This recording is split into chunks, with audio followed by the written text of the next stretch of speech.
ស្ពឺរុនទឺលបាញល្បីទីកំណើតអ្នកប្រាជ្ញកវីកីឡាសិល្បៈយុទ្ធសាស្ត្រអ្នកស្នេហាជាតិប្រងព្រាតច្រើនណាស់ខេត្តខ្លាំងចិត្តប្រសាសដេចជះបារមីកំពុងស្ពឺថ្មីល្បីល្បាញស្រស់ស្អាតក្រោមការដឹកនាំអភិវឌ្ឍដេចជោបវធិបតីកសាងហេដ្ឋារចនាក្រុងថ្មីឧត្តដងម៉ែជ័យច្បារមនប្រែថ្មីអស្ចារ្យ9ក្រុងស្រុកភូមិឃុំសង្កាត់ស្ពានថ្នល់ខ្វែងខ្វាត់ស្អាតគ្រប់ទិសសាអ្នកដឹក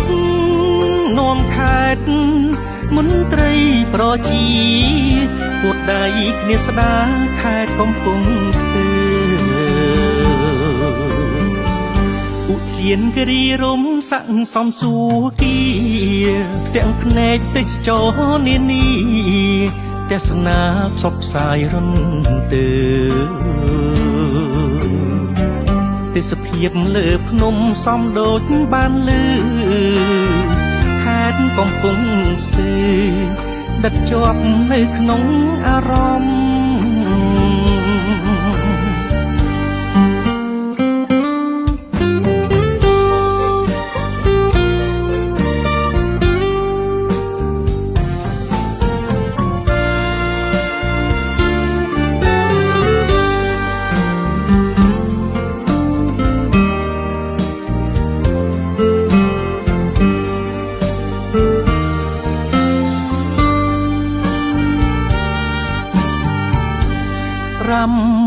9ក្រុង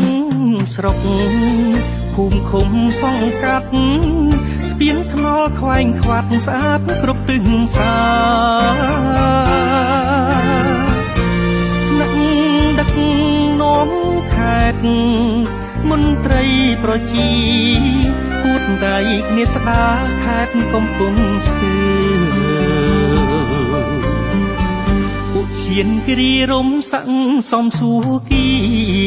ទាំងភ្នែកទេសចរនានាទេសនាសុខសាយរុនទើទេសភាពលើភ្នំសំដូចបានលឺខេត្តកំពង់ស្ពឺដិតជាប់នៅក្នុងអារម្មណ៍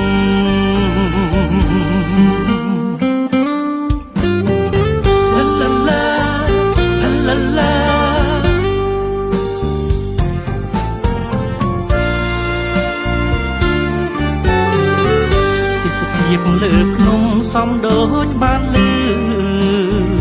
ខេត្តកំពង់ស្ពឺដិតជាប់នៅក្នុងអារម្មណ៍